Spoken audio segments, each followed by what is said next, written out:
Some applications of trigonometry. Exercise 9.1 లో 10th sum. From the top of a 7-meter high building. Okay.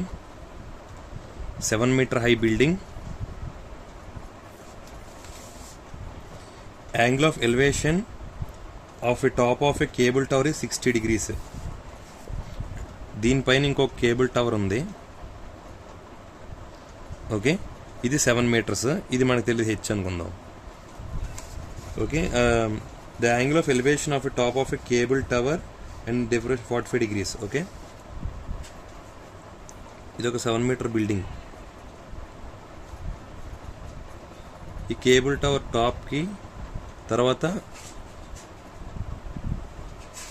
Angle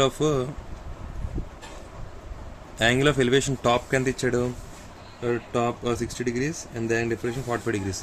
ఇది 60 degrees, ఇది depression కాబట్టి ఇది 45 degrees కిందకి. Vertical opposite angles ప్రకారం ఇది 45 degrees అవుతుంది. చూసుకోండి, ఇది 45 degrees, ఇది వెర్టికల్ ఆపోజిట్ యాంగిల్స్ ప్రకారం ఇది కూడా 45 degrees అవుతుంది. ఓకే, సో అప్పుడు tan 45 first tan 60 degrees. tan 60 degrees equal to opposite by adjacent. Opposite అంటే H, 60 degrees opposite H. Adjacent ఎంత? ఇది. దీన్ని డి అనుకుందాం. ఇది డి అయితే ఇది కూడా డి అవుతుంది. డి. tan 60 degrees అంటే √3 equal to H by D. Okay, H equal to √3d. ఓకేనా, √3d. ఇది first equation.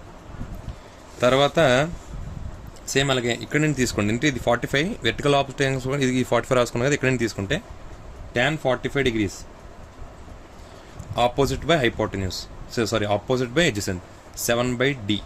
Opposite 7, adjacent d, 7/d. tan 45 అంటే 1, అప్పుడు d ఈక్వల్ టు 7 అవుతుంది. ఓకే, d ఈక్వల్ టు 7 అవుతుంది. ఇప్పుడు మనకి ఈ టోటల్ హైట్ కావాలంటే ఏంటి? 7 + h కదా. టోటల్ హైట్ కావాలంటే 7 + h.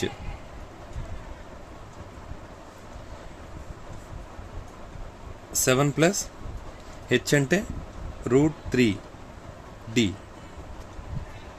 Okay, √3d. d equal to 7 అంటే 7 + √3, 7√3. 7 కామన్ తీస్తే 1 + √3. ఇది ఆన్సర్. ఓకే, 1 + √3, 7 బ్రాకెట్లో 1 + √3 మీటర్స్. ఇది ఆన్సర్. Okay, thank you.